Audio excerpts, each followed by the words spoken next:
Introducing the African Diaspora News Channel app, your gateway to stories that's overlooked by the corporate mainstream media. And we serve as the voice to the Truba Black community. Again, we got Dr. Candace Matthews. A lot of these documents, looking at. We are committed to informing and educating through the power of media. This country is supposed to be about the land of the free for all. It has not been free for Black people, and we are tired. With our platform, we're helping to end injustice by exposing it. Join us in standing for excellence in journalism and serving our community. Download the African Diaspora News app today. So the Toronto City Council has approved the renamings along the route from the Rogers Centre to Nathan Phillips Square. Guess what? To be named to Taylor Swift Way. And this was a vote of 21-1.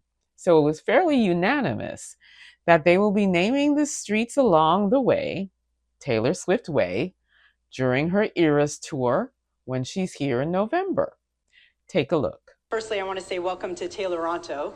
And it's been a long time coming, and we are ready for it. As we know all too well, Taylor Swift is coming to Toronto for a fortnight for the Eras Tour.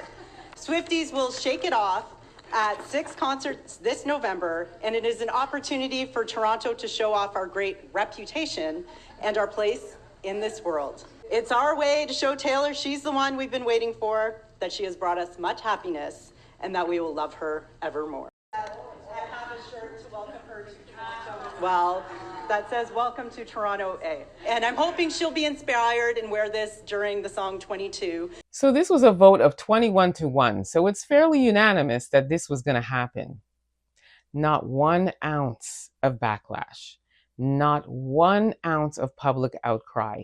And they're naming multiple streets along that route, including Queen and John Street, Taylor Swift Way. Not only just for the 6 nights that she's going to be here, but for the entire month of November. Meanwhile, when the renaming of Sankofa Square was talked about, there was so much outcry. And 2 of the main talking points were the cost, and they were concerned about it being taxpayers' money, which it didn't end up being the case.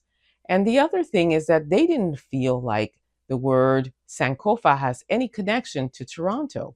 Well, I'd like to know, what connection does Taylor Swift have to Toronto, other than coming here as one of her stops along her Eras tour to perform for 6 nights?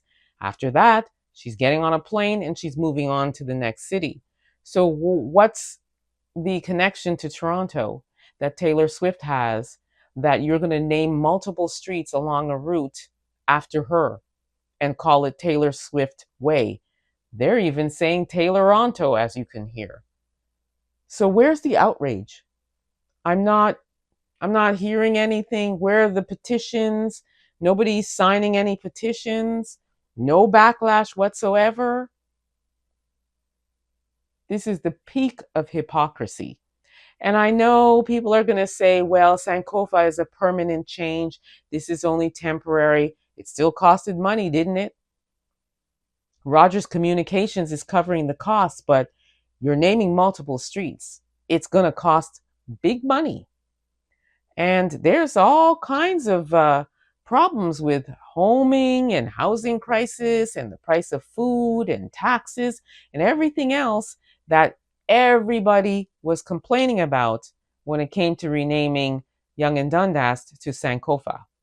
So, you want Taylor Swift to know that you love her evermore, and you want to prove to her Toronto's great reputation, and you want her to wear the t-shirt.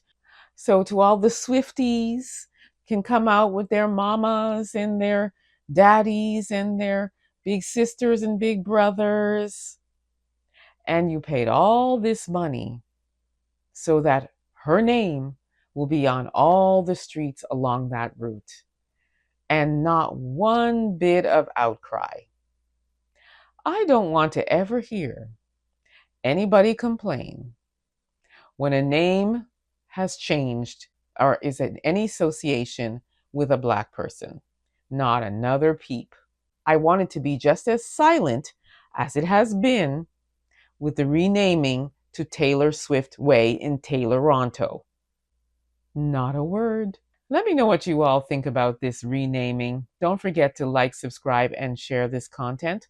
Also, subscribe to my YouTube channel, EA Public Relations. And last but certainly not least, make sure you download the African Diaspora News app. You can grab it at the Google or Apple store, or head over to africandiasporanews.org and download it there. You'll have access to content you won't see here or anywhere else, and it's beautiful stuff. So download that app. And until next time, please be safe, everyone.